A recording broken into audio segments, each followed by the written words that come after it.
it has been decided to obtain the necessary funds to renovate the demolished King's Court Assembly in Kurunegala. Secretary to the Ministry of Buddha Sasana, Cultural and Religious Affairs, M.K. Bandula Harshchandra, said that the relevant letters for this renovation has been sent out to the Road Development Authority and the Kurunegala Municipal Council.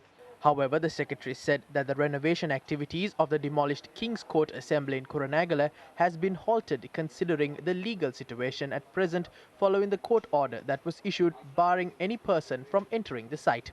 The ministry had instructed the Department of Archaeology to start the reconstruction of the archaeological site from yesterday.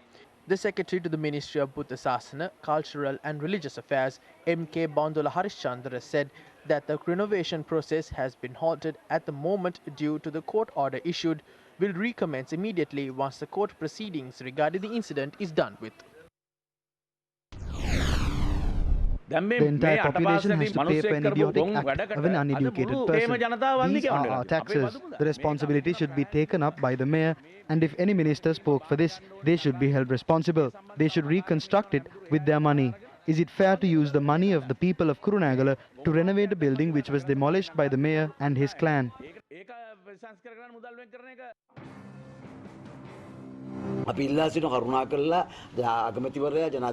We request the Prime Minister and the President to implement the recommendations put forward by the committee appointed to look into the destruction of the archaeological site.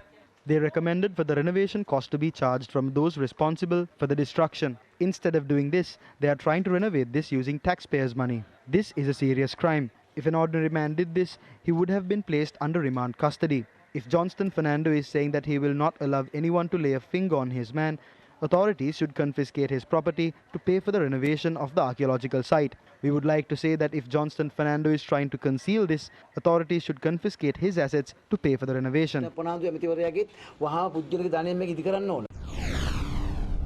Several factions arrived at the location of the building which was demolished, which is said to be the Assembly Hall of King Bonakabahu II today as well. During British rule, this was called the Mula Dani Madua. Mula Dani Madua is the court complex. If excavations are done, one can discover a tunnel which runs between the court complex and the palace. This unfortunate situation occurred because of ad hoc decisions. Firstly, the Director General of Archaeology should be brought before the law. It is because he did not fulfill his duties that this catastrophe occurred today. If a single person demolished this, it should be that person's money which is used to renovate it, not the people's money. We would like to remind that to our rulers. If need be, confiscate the properties of those who destroyed this and renovate it. Do not utilize tax money to do this. The government has decided to hand over the responsibility of preserving archaeological sites to state officials on a local government level. Secretary to the Ministry of Buddha Sasana, Cultural and Religious Affairs, M.K. Bandula Harishchandra, said the gazette pertaining to this decision will be issued by next week. Accordingly, district secretaries, divisional secretaries and village-level statutory officers will be given delegated authority to preserve archaeological sites. The secretary said the relevant officers will be vested with the task of identifying archaeological sites on a village level and make necessary arrangements to preserve those sites.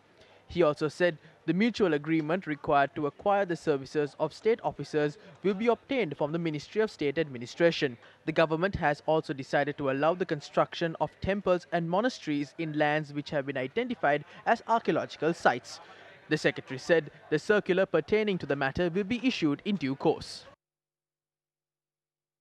According to the Antiquities Amendment Act number 24 of 1998, any person who willfully destroys, injures, defaces or tampers with any antiquity or willfully damages any part of it shall be guilty of an offence under this ordinance and be liable to a fine not exceeding 50,000 rupees or imprisonment for a term not less than 2 years and not more than 5 years.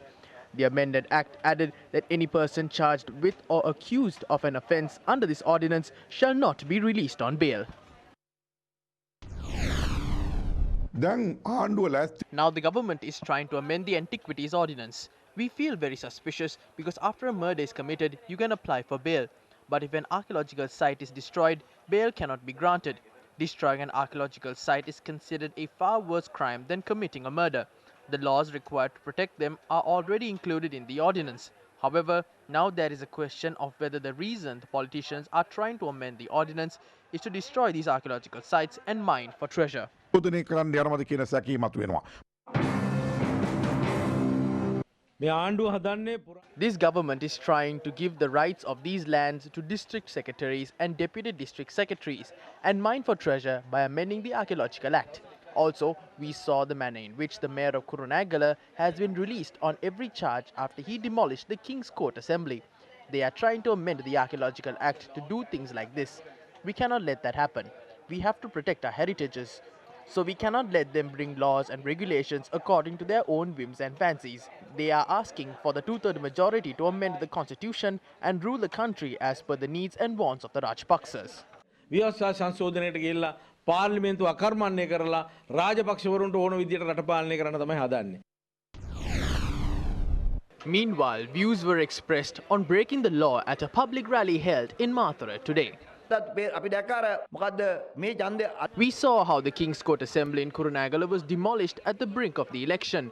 Various views were made in this regard, but the Director General of the Department of Archaeology clearly stated that this is an archaeological site. The mayor who demolished the construction admits that he did so. Prime Minister Mahinda Rajapaksa says it is wrong if he has done so. When the Prime Minister of the country says such a thing, Johnston Fernando says that he will not let anyone harm the mayor of Kurunegala.